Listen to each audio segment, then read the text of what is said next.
palang masikmura. Gusto na makita, pagkain inihain, paikuting na malaman kung sino ba may hina. Nagugutom na kasi, pasensya na, kailangan ko lang pumapak ng mga hindi pambihira.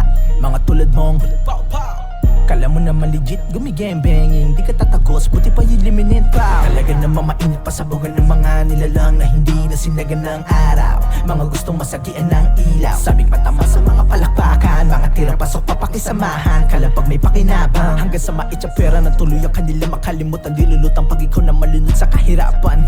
Panahon na para sarili tulungan, imulat na matapon na sa mga muta. Samahan ng galawang mga plano para di nakatunganga at sila naman na mapahanga.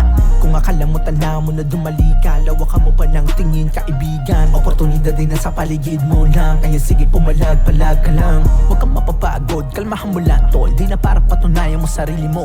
Ang mahalaga ay umuusad at walang natatapakan. Doon palang panalo at palumpalo.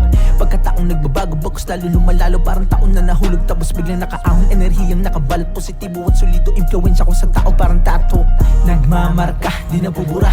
Kung usapang forma, hindi ka uubra. Subukan mo tumapak at humatak na malaman at lumapat sa mukha ng mga tatanga-tanga. Ibang klase ng bitaw ng mga barak. Kung usapang kalidad, boy wala ka. Di pa umuusad ng karera, pero bakit madami nang humahatak? Ganun talaga, amoy nilang may tira.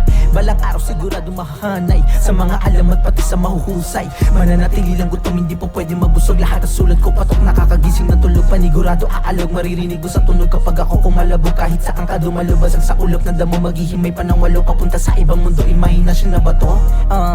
Lika dito kung gusto mo matakas ng gulo. Yeah, dadaling ka sa lugar na puro berde na tamo. Yeah, kalimutan mo na mga negatibo sa mundo. Huminga malalim, sagadin mo muna to.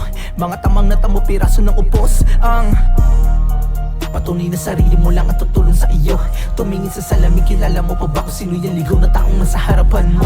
Itanim mo sa kukote mo kung bakit mo sinimula mangarap, kaya ba kung tumayuhoy? Balik sa realidad, di na tumatitiba kahit na ilang bagyo pa dumating, huh?